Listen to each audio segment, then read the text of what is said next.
Welcome to Leslie's Love and Oven. I'm Leslie and today I'm featuring my recipe for beef stew. It's a simple and savory recipe that makes a wonderful meal for family or friends visiting on the weekend. So let me show you what you'll need to make the beef stew. So in this bowl I have 1 1/4 pounds of beef stew meat. Here I have 4 large golden potatoes cut into bite-sized pieces, and that's going to equal about 4 cups. 4 large carrots sliced, 1 large onion diced, and then here we have 2 tablespoons of butter, 2 to 3 cloves of crushed garlic, 3 tablespoons of flour that will help to thicken our beef stew. And then for fresh herbs, I have a bay leaf, some rosemary and thyme, and of course you'll need salt and pepper, and then some fresh parsley to finish our dish. And for the liquid, you will need 4 to 6 cups of liquid, so I would recommend a 32-ounce carton of beef stock or beef broth, and then of course 1 good cup of red wine. So in this pot, I've heated over medium-high heat 2 to 3 tablespoons of olive oil, and now I'm going to add half of the beef stew meat to sear it.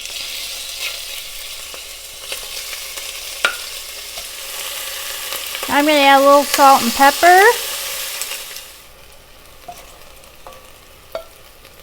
I'm adding a little more olive oil to the pot.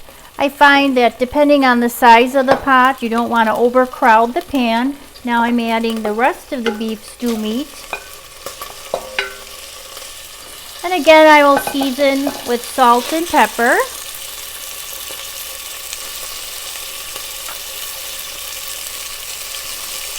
Okay, and that's going to give it a nice sear.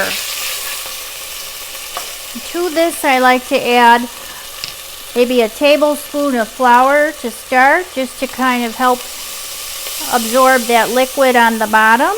Maybe another one. And that will help to thicken up the beef stew as well. And once that's about done, then you can remove this, and then the next thing would be to saute the vegetables. I add a little bit more olive oil with some butter and reduce the heat to medium. And then to this we're going to add our onions, carrots, and some of the fresh herbs. And we're going to scrape up the little bit of brown there on the bottom of the pan and let these soften for a good 10 minutes. So it's been about 5 minutes, and you can see the gorgeous color on these onions and carrots. And now to this, I'm going to add a 1/2 teaspoon of dried thyme and a 1/2 teaspoon of fresh rosemary. Boy, does that smell divine. Look at that gorgeous color on the bottom of our pot. It's brown and it's caramelizing, and once we add the liquid, all of those delicious brown bits will scrape up and really enhance the sauce. And while it's sauteing for those last 3 to 4 minutes, I also like to add my garlic then, and a little bit more salt and pepper as needed. Again, this is layering the flavors, and the garlic's going to cook up nice and fragrant in there for those last few minutes before we add the meat back in with the liquid and the potatoes. Okay, time to add the beef back in. I'm going to give that a stir. And I'm going to add the bay leaf. That's another layer of flavor.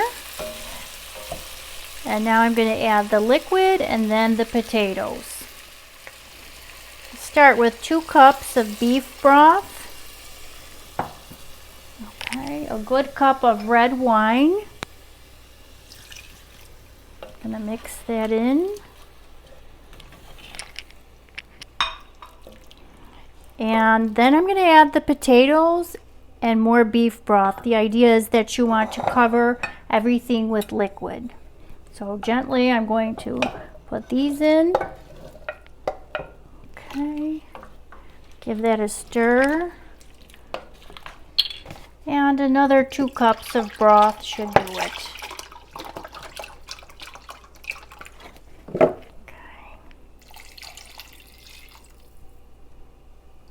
Okay, now the idea is you want to cook the beef stew on low, so I'm going to lower the heat and give it a stir.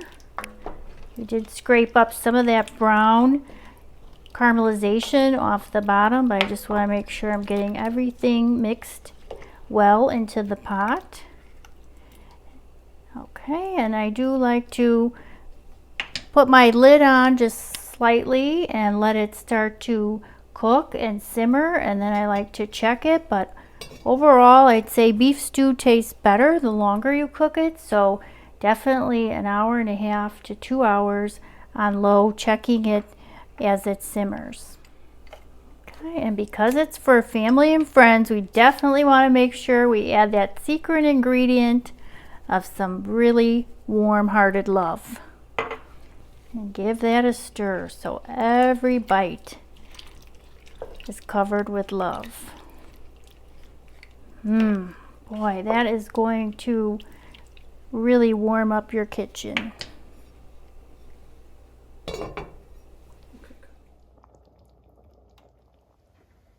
So it's an hour and a half later, and I've stirred the beef stew a few times, and I just checked it now, and the liquid is a little thinner than I prefer, so I'm going to show you a little trick on how to thicken up the beef stew should this happen to you. So what I did was ladle out a little bit of the juices, about a half a cup, into this measuring cup.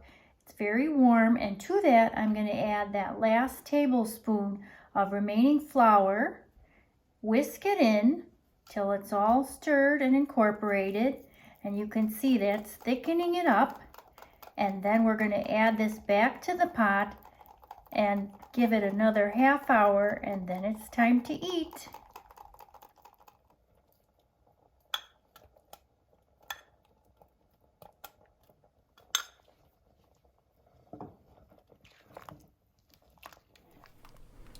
Oh my gosh, this is incredible. Look at how thick this got. Just by doing that little trick with adding that little bit of last flour with a little bit more of the liquid. Okay, so I ladled some into this shallow bowl. It smells amazing. And now I'm going to top it off with a little bit of fresh parsley, which is going to give it a little pop of color. Oh my goodness, this looks delicious.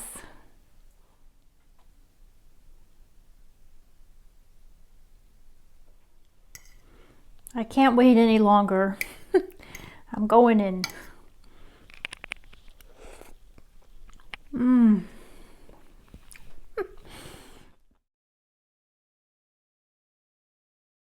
It's easy to see why this is my husband's favorite comfort food. It's warm, it's hearty, it's made with a lot of love.